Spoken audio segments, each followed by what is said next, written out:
بسم الله الرحمن الرحيم والحمد لله رب العالمين والصلاة والسلام على رسول الله الأمين وعليه وصحبه أجمعين أما بعد فيقول المصنف رحمة الله عليه يرويه عدل ضابط عن مثله معتمد في ضبطه ونقله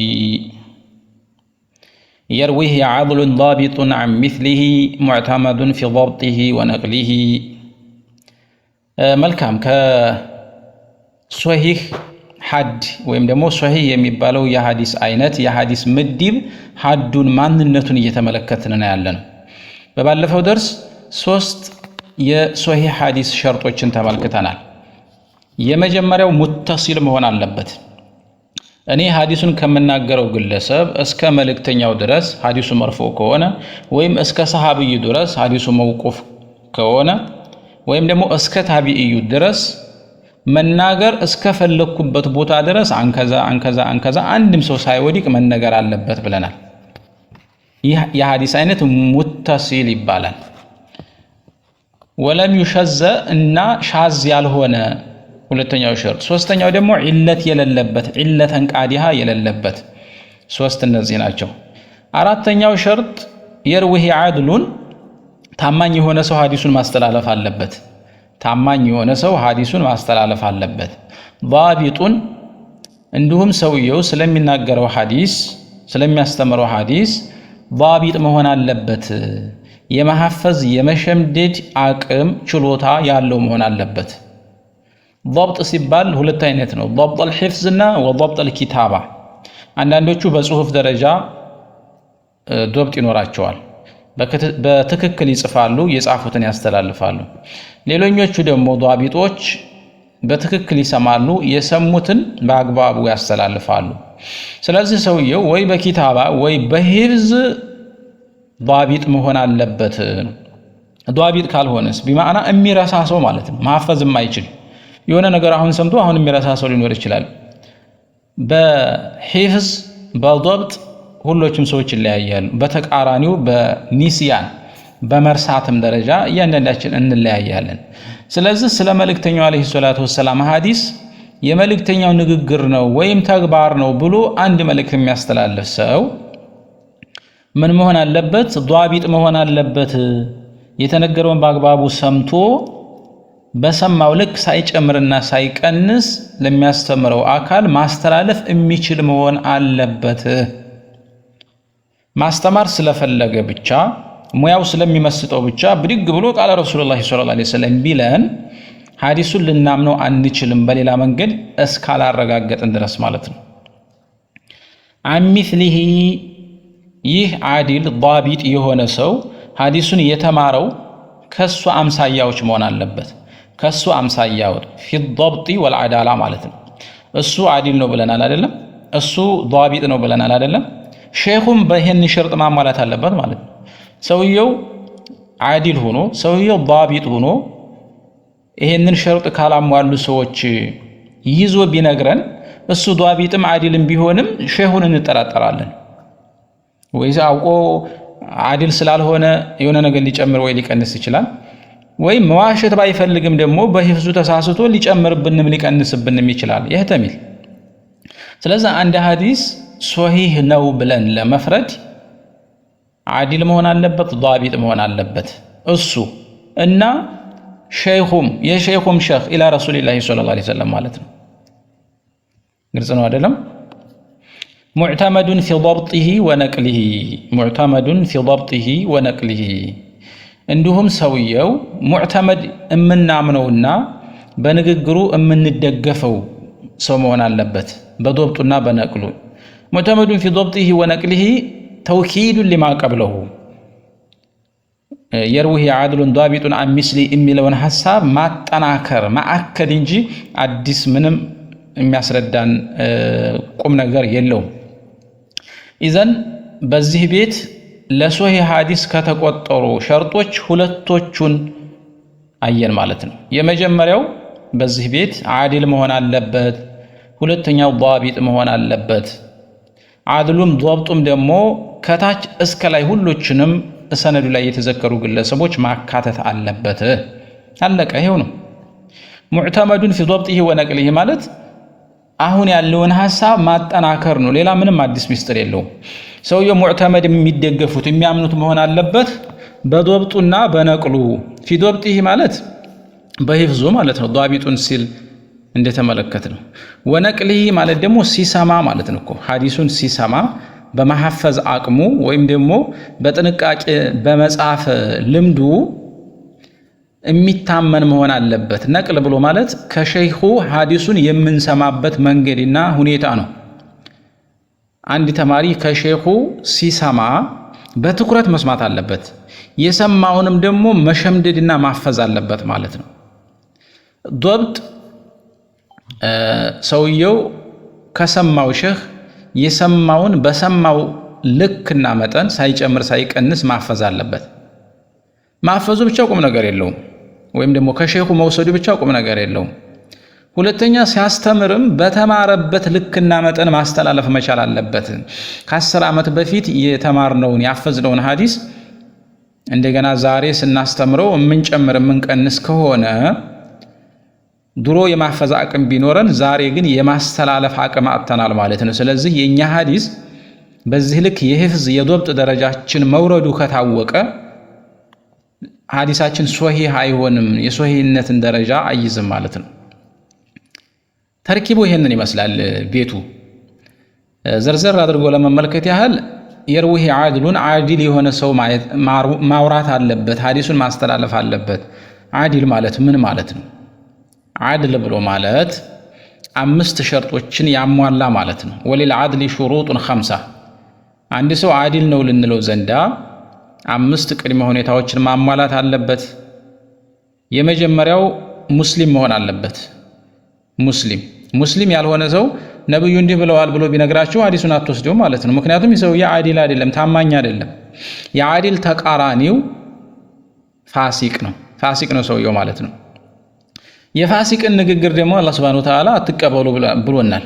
እንጃአኩም ፋሲቁን ቢነበኢን ፈተበየኑ ፋሲቅ የሆነ ወሬ ይዞላችሁ ቢያደርሳችሁ አምናችሁ አትቀበሉ። ወኢነማ ፈተበየኑ አረጋግጡ። ይዘን የፋሲቅ ንግግር ተቀባይነት የለውም። በሌላ መንገድ እውነትነቱን አረጋግጠን እስካላመነው ድረስ ማለት ነው። ይዘን ሙስሊም መሆን አለበት ዓዲል ለመሆን። ሁለተኛው ሙከለፍ መሆን አለበት። ማ መዕነል ሙከለፍ ብሎ ማለት አየኮነ ባሊገን ዓቂላ ማለት ነው። ባሊግ መሆን አለበት። ሐዲሱን የሚያስተላልፈው ሰውዬ ዓዲል መሆን አለበት ስንል ሙከለፍ መሆን አለበት። ሙከለፍ ማለት ባሊግ እንዲሁም ዓቂል መሆንን ያካትታል። ባሊግ ብሎ ማለት ሶብይ ወይም ደግሞ በጣም ሕፃን ልጅ አንድን ሐዲስ ነብዩ እንዲህ ብለዋል ብሎ ቢነግራችሁ አትቀበሉትም፣ ወይም ደግሞ ሶሂህ ነው አይባልም። የሱ ንግግር ለምን ዓዲል አይደለማ። አዳላው በምን ጎደለ? ሙከለፍ አልሆነም፣ ብሉግ አልደረሰም ማለት ነው። ሕፃን ሊሳሳት ይችላል። እንዲሁም ዓቂል መሆን አለበት። ዓቂል ማለት የአእምሮ ጤነኛ ማለት ነው። አንድ ኢብድ የአእምሮ በሽተኛ ረሱል እንዲህ ብለዋል ብሎ ቢነግራችሁ ተቀባይነት የለውም ሐዲሱ በሶሂህነት ደረጃ ማለት ነው። ባሊግ መሆን አለበት ሲባል ሕፃን ልጅ ከመልእክተኛው አለይሂ ሰላቱ ወሰላም በሕፃንነት ዘመኑ የተማረውን ሐዲስ ኋላ ቢያስተላልፍ አይቻልም ማለት ነው። ላ እንደዛ ማለት አይደለም። ሐዲሱን ሲያስተላልፍ ወይም ሲያስተምር ሰውየው ባሊግ መሆን አለበት። ሲማርማ ሙመይዝ ከሆነ ችግር የለውም። ማለትም የመልእክተኛው አለይሂ ሰላቱ ወሰላም ሰሃባዎች ልጆቻቸው ሲጋሩ ሰሃባ ወይም ደግሞ ሕፃን በሚባል የእድሜ ክልል ውስጥ ይመደቡ የነበሩ ሰሃባዎች አብዛኛውን ሐዲስ ከመልእክተኛው የተማሩት በልጅነት እድሜያቸው እኮ ነው። ለምሳሌ አብዱላህ ብኑ አባስ፣ አብዱላህ ብኑ ዑመር፣ አብዱላህ ብኑ ዙበይር፣ ሌሎቹም እነዚህ አርባዓተል አባዲላ የሚባሉት አብዱላህ ተብለው የሚጠሩ ብዙዎቹ ልጆች ናቸው። ሰሃበቱ ረሱልላህ ሰለላሁ ዐለይሂ ወሰለም ትላልቆቹ ሰልመው ከመልእክተኛው ጎን ተሰልፈው ይወልዱ ይራቡ ነበረ። እነዛ ይወለዱ የነበሩ ህፃናቶች ከመልእክተኛው ሐዲስን ይማሩ ነበረ። ኋላ ቦሎ ከሆኑ በኋላ ዲነል ኢስላምን በማስተማር ሐዲስን በማስተላለፍ ትልቅ ቦታ ነበራቸው። ስለዚህ ትልቅ ሆኖ መማር አለበት ማለት ሳይሆን ሲያስተላልፍ ትልቅ መሆን አለበት፣ ቡሉግ መድረስ አለበት ማለታችን ነው። ለዓዲል ወይም ዓዲል ለመባል የተቀመጡ ቅድመ ሁኔታዎችን እያየን አይደል ያለነው። የመጀመሪያው ሙስሊም መሆን አለበት፣ ሁለተኛው ሙከለፍ መሆን አለበት። ሙከለፍ ማለት አቂልም ባሊግም መሆን አለበት ነው። ሶስተኛው ኢጅቲናቡል ፊስቂ የሚያፈስቅ ፋሲቅ የሚያስብልን ተግባር መራቅ አለበት። ይሄ ትላልቅ ወንጀል መስራት፣ ትላልቅ ወንጀሎችን በአደባባይ በማን አለብኝነት መን ዩጃሂሩ ቢልመዓሲ ትላልቅ ወንጀሎችን በአደባባይ በመስራት ፋሲቅ የሆነ ሰው ወይም የፈሰቀ ሰው በዲኑ ላይ የማይታመን ሰው እሱ ሰውዬ ሐዲስን አያስተላልፍም ማለት ነው። ቢያስተላልፍም እሱ ያስተላለፈው ሐዲስ በሶሂህነት ደረጃ አይወሰድም። ኢጅቲናቡ ኸዋሪሙል ሙሩአ አራተኛው የሰውየውን ክብር ዝቅ ከሚያደርጉ ነገራቶችም ሰውየው መራራቅ አለበት። ይሄ ለዑርፍና ለዓዴት የተሰጠ ጉዳይ ነው። ለምሳሌ በአንድ ማህበረሰብ በገበያ ላይ ወመንገድ ላይ መብላት የሚያስነውር የትላልቆች መገለጫ ተደርጎ የማይታሰብ ቢሆን ሰውየው ግን ከማህበረሰቡ እይታ ወጣ ባለመልኩ ያንን የሚያደርግ ሙሩአ የሚያወርድ ነገር የሚፈጽም ቢሆን የዚህ ሰው የሐዲሱ ቅቡልነት የለውም ማለት ነው። ግን ሙሩአ እንደየማህበረሰቡ እንደየቦታውና እንደየዘመኑ ይለያያል። ስለዚህ በአንድ ማህበረሰብ ውስጥ የሚናቅ ተግባርን የሚፈጽም ሰው በአካባቢው የሚኖሩ በጊዜው የሚኖሩ ሰዎች ያንን በማድረጉ የሚንቁት የሚጠየፉት ከሆነ ሰውየው ሙሩአውን አልጠበቀም። ለምሳሌ አንድ በጣም የምታከብሩት ዳዒ ወይም ደግሞ ዓሊም ሙፍቲ ብላችሁ የምትጠሩት ሰው ቁምጣ ለብሶ ከጉልበቱ በላይ የሆነች ጥብቅብቅ ያለች ቁምጣ ለብሶ ብታዩት ይሄ ሙሩአን ያወርዳል። በቃ አለባበስ አብሮ የሚውላቸው ሰዎች ሙሩአን ያወርዳሉ። ስለዚህ በሱ ደረጃ የሱ ደረጃ ላይ ያሉ ሰዎች የሚለብሱትን እዚህ መልበስ በዚያ መታየት አለበት ማለት ነው። ያንን የማያደርግ ከሆነ ሰውየው ዓዲል አይደለም። ዓዲል ካልሆነ ደግሞ የሚያስተላልፈው ሐዲስ ምን አይደለም ሶሂህ አይባልም ነው።